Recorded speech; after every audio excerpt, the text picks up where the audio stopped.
अफसोस की बात तो ये है 3 बार का कॉर्पोरेटर कांग्रेस का रहा, नहीं मालूम उन्होंने कुछ काम किया या नहीं किया, मगर हकीकत ये है कि उन्होंने कामयाबी के बाद यहाँ के राजनीतिज्ञान को, यहाँ के वार्ड के रहने वाले बाशिंदों को उनको भुला दिया, उनकी तकालीफ को भुला दिया। आज जाकर नगर की जनता से आवाम से अपील कर रहा हूँ कि आप ऐसे बेलोज शख्स को कामयाब करिए जिसको आप जानते हैं आपके दरमियान में रहेगा। आप यहाँ से मजलिस को कामयाब करिए। मैं खुद आपसे वादा कर रहा हूँ कि मैं जनाब लद्दन साहब के पीछे रहूँगा ताकि आपके हर मसाइल को, आपकी तकालीफ को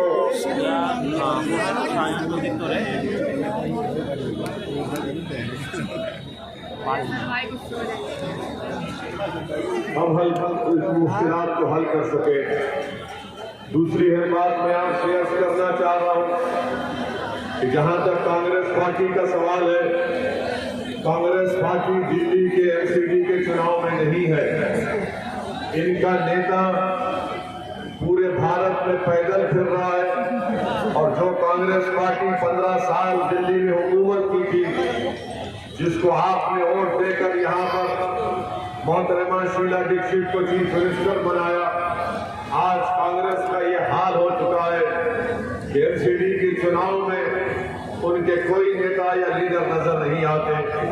तो इसलिए कांग्रेस को वोट देना आपके वोट को जाय करने के बराबर है। तीसरी बात यह है कि आम आदमी पार्टी है, केजरीवाल है, जिसको मैं छोटा रिचार्ज कहता हूँ।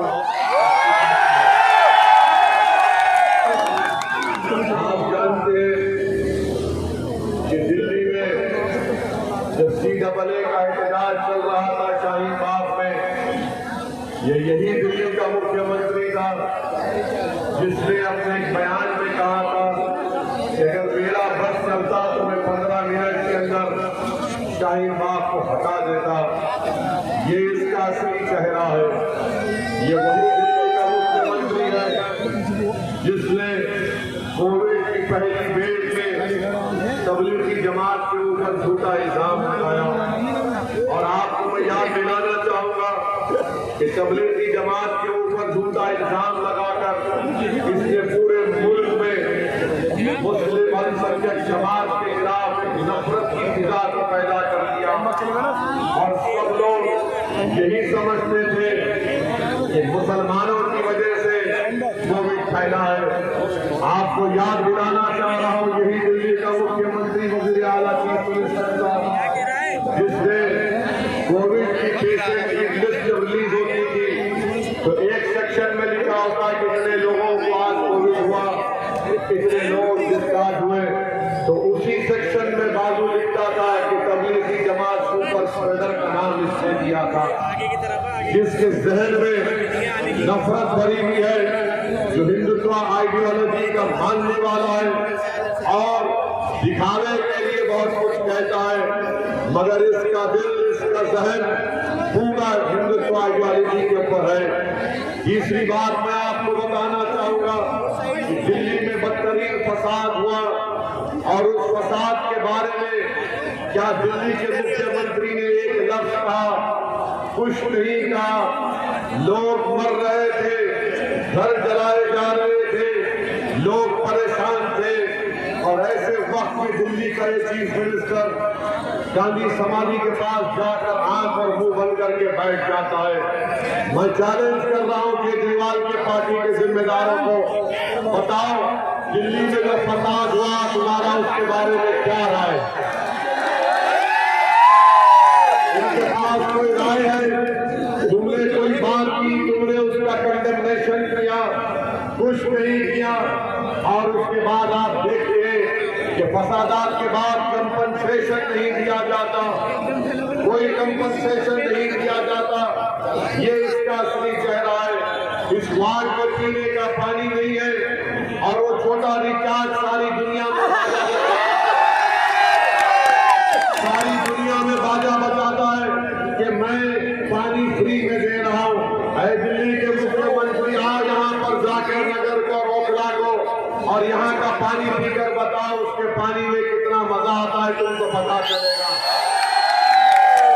ये दिल्ली का चीफ मिनिस्टर, मेरी बात को याद रखिए, मैं आपको जज्बात में डालने के लिए नहीं कह रहा हूं, बल्कि ये 2013 का नरेंद्र मोदी है। नरेंद्र मोदी इसके बड़े भाई है, ये इनका छोटा भाई है।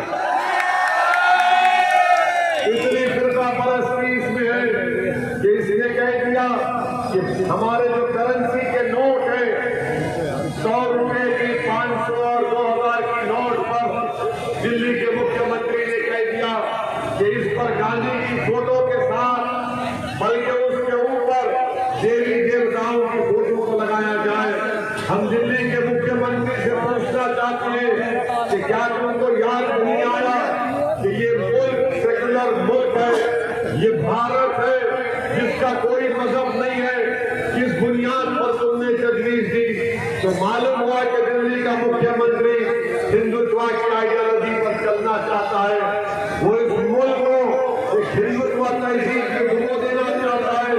वो भारत के सेकुलरिज्म को जो संविधान में लिखा गया उसको खत्म करना चाहता है। मेरे अजीज दोस्तों, मेरी इज्जतदार माँ और बहनों, मैं आपको ये बात इसलिए बता रहा हूँ कि आपको एक अहम फैसला लेना है। 4 दिसंबर के दिन अगर आप लड्डन भाई को कामयाब करेंगे तो दिल्ली के मुख्यमंत्री को एक पैगाम मिलेगा कि आप तुम बीजेपी से डराकर हमारा वोट नहीं हासिल कर सकते। बीजेपी में जितने नेता हैं, बीजेपी में जितने लीडर हैं, उसमें से एक लीडर केजरीवाल की पार्टी से बीजेपी में गया। वही शख्स नारा लगाता है कि देश के गद्दारों को गोली मारो। क्या आपने कभी सुना दिल्ली के मुख्यमंत्री के जबान से कि वो उस नारे के खिलाफ कुछ कहता है? कुछ नहीं कहता है। क्या तुम पूछिए, ये केजरीवाल की पार्टी से पूछिए कि बिल्कुल गानों पर तुम्हारी राय क्या है? बिल्कुल गानों के ऊपर कुछ नहीं कहेंगे। बिल्कुल गानों के बारे में दिल्ली के डिप्टी चीफ मिनिस्टर से मीडिया ने पूछा तो उन्होंने कहा कि हम बिल्कुल गानों की बात नहीं करेंगे, हम स्कूल की बात करेंगे।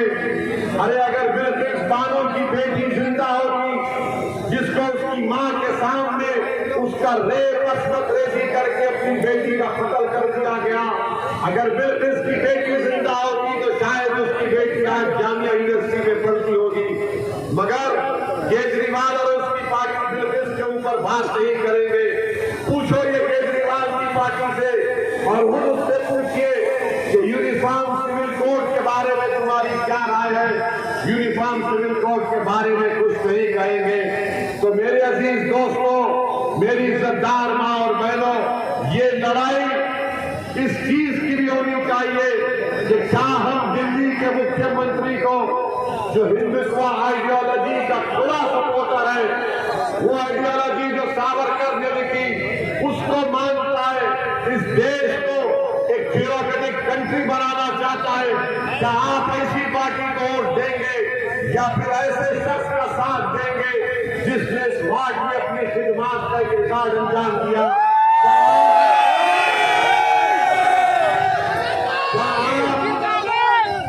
क्या आप ऐसे झूठे का साथ देंगे या लड्डन भाई जैसे सच्चे का साथ देंगे?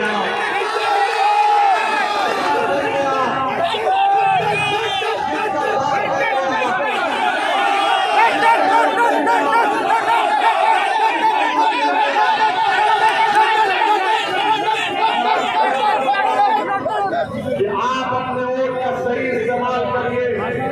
फिर से आपके लिए कह रहा हूं कि कांग्रेस पार्टी मैदान में नहीं है। 3 मरतबा आपने उनको मौका दिया, उन्होंने इस वार्ड की आवाम को धोखा दिया। आपने उस छोटे विकास को मौका दिया असेंबली इंतखाबात में, कुछ नहीं किया, बल्कि ओखला में कुछ नहीं किया। आज आपसे मैं अपील करने आया हूं कि एक मरतबा लड्डन भाई को आप अपनी मोहब्बत और इज्जत से नवाजिए। मैं गारंटी के साथ कह सकता हूं कि इंशाअल्लाह ताला जो तकालीफ आपके, वो तकालीफ खत्म होंगे। ये शिफाउर रहमान है, पूछिए ये केजरीवाल से कि बताओ शिफाउर रहमान के बारे में तुम्हारी राय क्या है?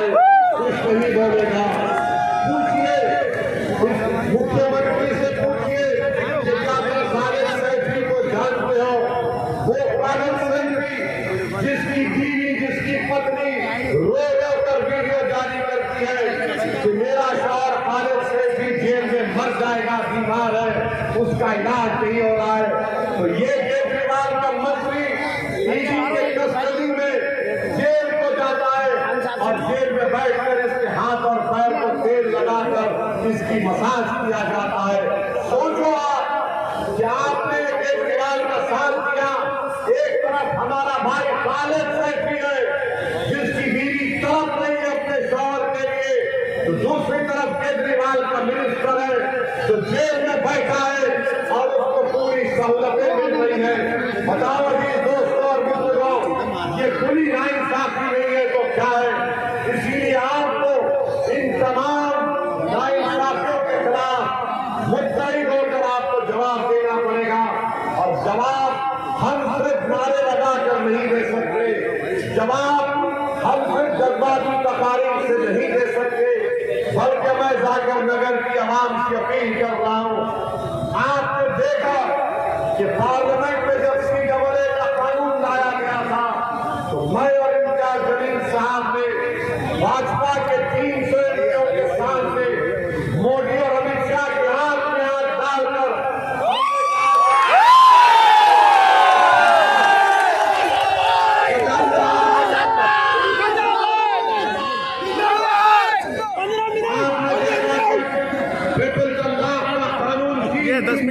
नरेंद्र मोदी की हुकूमत में आया। तीन मरतबा हमने दलाइल के साथ उस कानून को कहा कि ये खवातीन और महिलाओं के खिलाफ है। आपने देखा कि UAPA का कानून अमित शाह जुलाई 2019 में लेकर आते हैं और ऐसा गंदा अमेंडमेंट लेकर आया कि दिल्ली में NIA का कोई भी इंस्पेक्टर किसी भी जगह पर बैठे शख्स को टेररिस्ट का ऐलान कर सकता है, उसको टेररिस्ट घोषित कर सकता है। कौन उस UAPA के अमेंडमेंट कानून के खिलाफ बोला? पूछो ये केजरीवाल से क्या इसने UAPA कानून का साथ नहीं दिया? आज उसी UAPA के कानून में खालिद सैफी जेल में सड़ रहा है, कई नौजवान बच्चे और बच्चियां जेल में सड़ रही है। पूछो ये कांग्रेस पार्टी से, यही कांग्रेस पार्टी ने UAPA के अमेंडमेंट बिल का अमित शाह के लाए कानून का लोकसभा में सपोर्ट किया। किसने उस कानून की खिलाफ वर्जी की? किसने उस कानून के खिलाफ विरोध किया? तो नाम आएगा असदुद्दीन ओवैसी और इम्तियाज बोलने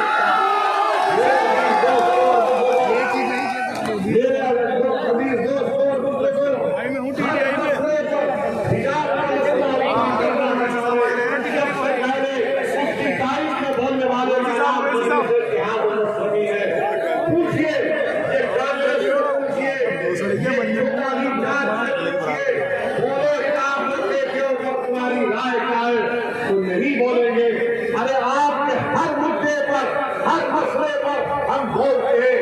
अब चुनाव आया है तो जो खामोश बैठते हैं आप क्या उनको देंगे या जो आपके लिए लड़ते हैं सदाएं निदान बुलंद करते हैं? याद रखिए वोट देना तो आपका काम है, मगर अगर आप खामोश रहने वाले को वोट देंगे तो खुदा ना खास्ता ऐसा वक्त आ जाए कि हम तमाम को ये लोग खामोश कर देंगे। यकीनन भाजपा को हराइए, मोदी को हराइए। हमारी भी ख्वाहिश ये है कि बीजेपी हारे, मगर बीजेपी क्यों जीत रही है? बीजेपी क्यों जीत रही है? बीजेपी इसलिए जीत रही है क्योंकि कांग्रेस और केजरीवाल नरेंद्र मोदी के नक्शे कदम पर चलते हुए भारत की सियासत से मुसलमानों को हैरत कर दिया। आज न केजरीवाल के पास उसकी जबान पर मुसलमान का नाम आता, न कांग्रेस के पास लफ्ज़ मुस्लिम आता है। बताओ आप फिर क्या करने वाले हैं? आप याद रखिए हम हर बार एक महीने का इंतजार नहीं कर सकते। सियासी ताकत के जरिए हम तब्दीली पैदा कर सकते हैं। सरकार किसी के पास चला जाए मगर आपका नुमाइंदा होना जरूरी है। अगर लज्जत भाई कामयाब होंगे और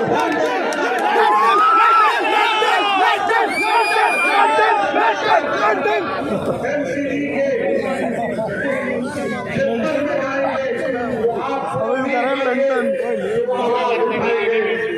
के बारे में हमारी बहन नहीं लड़ेगी, बल्कि दिल्ली में जगह कहीं भी नहीं साफ होगा।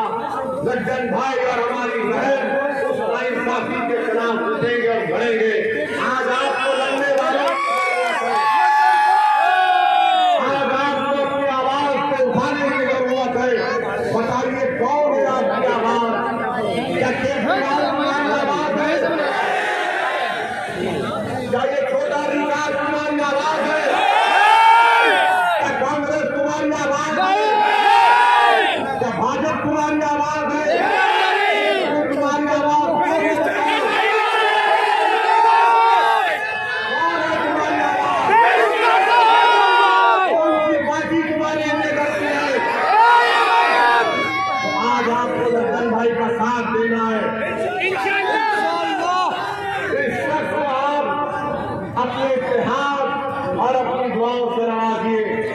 बड़े मुश्किलात का सफर इसने तय किया है, बड़े मसाइब और मुश्किलात का सामना किया है। मैं लद्दन भाई का शुक्रिया अदा करता हूँ कि उन्होंने बहादुरी से फैसला किया है और आपको और सोच समझकर 4 दिसंबर के दिन अपना एक और लद्दन भाई को देकर पतंग के निशान पर आज कामयाब करेंगे। तमाम कामयाब करेंगे लद्दन भाई को, पतंग के निशान पर बटन दबाएंगे। 4 तारीख को आसमानों में क्या नजर आएगा, क्या नजर आएगा? कहीं झाड़ू तो नहीं दिखेगी, कहीं हाथ तो नहीं नजर आएगा। तो फिर जब आपने फैसला कर लिया है तो कि मैं आपकी तरफ से लद्दन भाई को पेश भी मुबारक